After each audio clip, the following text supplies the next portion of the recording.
Hello, young scholars. This is Mr. Martyrum with your flipped classroom on early world explorers. And in this video, we're going to take a look at a gentleman by the name of Ibn Battuta, Marco Polo, and Zheng He. These three adventurers all traveled within a 162-year time period.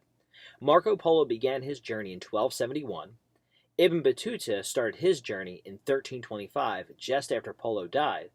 Zheng He made his 7 voyages starting in 1403. 37 years after Ibn Battuta died. The extent of these journeys defies our own imagination. Even today, in the age of jet travel around the world, Marco Polo spent 24 years away from home, traveling most of the time. Ibn Battuta spent 29 years away, visiting lands of more than 40 modern countries and covering more than 73,000 miles. Zheng He was away for about 14 years, spaced over 3 decades, making his way around the Indian Ocean along the eastern coast of Africa. All right, young scholars, so we will start with Marco Polo, who explores for all intents and purposes, Italy, and in particular Europe. He travels from 1271 to 1295. He begins traveling at the age of 17 until his death at the age of 41.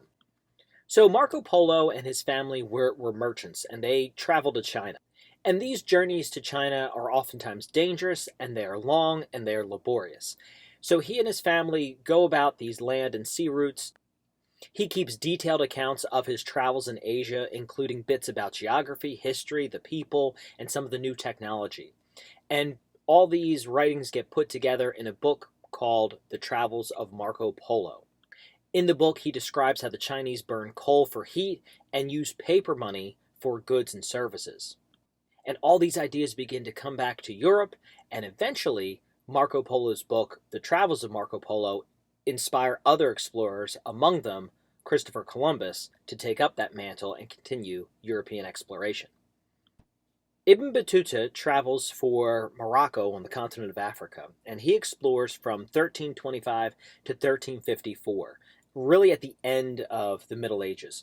And he explores from the age of 21 until his death at the age of 50. So the purpose of Ibn Battuta's voyage was that he wanted to further his education. However, there were no universities in Morocco, so his desire to learn and travel and search for the best libraries played an integral role into his voyages. Religion also played a role in his decision to travel, as he was Muslim and wanted to make a Hajj or pilgrimage to Mecca, fulfilling one of the 5 pillars of faith. The Sultan of Morocco wanted an account of Ibn's journey, so he hired a literacy scholar to work with Ibn and compose his recollections, which would be published as The Travels of Ibn Battuta. It's unclear if his personal travels and his personal accounts inspired other explorers, but what we do know is that his explorations and his books were more of a personal recollection than it was an explorative novel like The Travels of Marco Polo were. But thanks to Ibn Battuta, North Africa and the Middle East were pretty well mapped out during the late 1300s. The third explorer from this early age of adventure was Zheng He, and he sailed for China from 1405 to 1433, and he sailed from the age of 34 to 62. And much of his voyages included sailing around the Indian Ocean and exploring the east coast of Africa. The goal of Zheng He's voyages was to, quote, obtain recognition and gifts from the other rulers, unquote. And he did this on behalf of the emperor of the Ming Dynasty. And this is interesting because trade was strictly controlled by the Ming Dynasty and not formally recognized by the Chinese government. During the Ming Dynasty, from 1368 to 1644, the Chinese were at the height of their power, and they didn't trade very much. And when they did, they requested silver for their goods.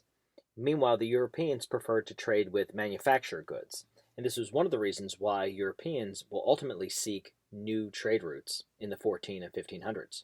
But what we do know is that Zheng He commanded a fleet of ships, some of which were the largest ships in the world, even bigger than the ships that Columbus would use in the 1490s.